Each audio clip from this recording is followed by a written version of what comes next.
بسم الله الرحمن الرحيم. الحمد. وقالوا لن يدخل الجنة إلا من كان هودا أو نصارى تلك أمانيهم قل هاتوا برهانكم إن كنتم صادقين بلى من أسلم وجهه لله وهو محسن فله أجره عند ربه ولا خوف عليهم ولا هم يحزنون. وقالت اليهود ليست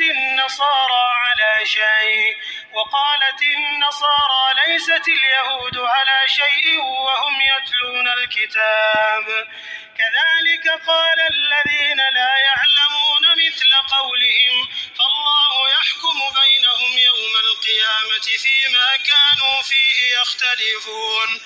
ومن أظلم ممن منع مساجد الله أن يذكر فيها اسمه وسعى في خرابها أولئك ما كان لهم أن يدخلوها إلا خائفين لهم في الدنيا خزي ولهم في الآخرة عذاب عظيم. ولله المشرق والمغرب فأينما تولوا فثم وجه الله إن الله واسع عليم. وقالوا اتخذ الله ولدا سبحانه بل له ما في السماوات والأرض كل له قانتون بديع السماوات والأرض وإذا قضى أمرا فإنما يقول له كن فيكون.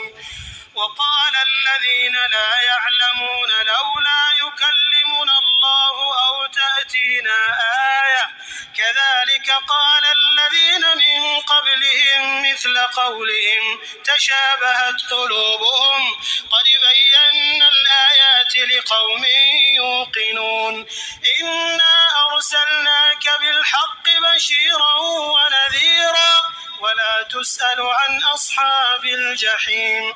ولن ترضى عنك اليهود ولا النصارى حتى تتبع ملتهم قل إن هدى الله هو الهدى ولئن اتبعت أهواءهم بعد الذي جاءك من العلم ما لك من الله من ولي ولا نصير. الذين آتيناهم الكتاب يتلونه حق تلاوته أولئك يؤمنون به ومن يكفر به فأولئك هم الخاسرون. يا بني إسرائيل اذكروا نعمتي التي أنعمت عليكم وأني فضلتكم على العالمين. واتقوا يوما لا تجزي نفس عن نفس شيئا ولا يقبل منها عدل ولا تنفعها شفاعة ولا هم ينصرون. وإذ ابتلى إبراهيم ربه بكلمات فأتمهم قال إني جاعلك للناس إماما قال ومن ذريتي قال لا ينال عهد الظالمين. وإذ جعلنا البيت مثابة للناس وأمنا واتخذوا من مقام إبراهيم مصلى وعهدنا إلى إبراهيم وإسماعيل أن طهرا بيتي للطائفين والعاكفين والركع السجود.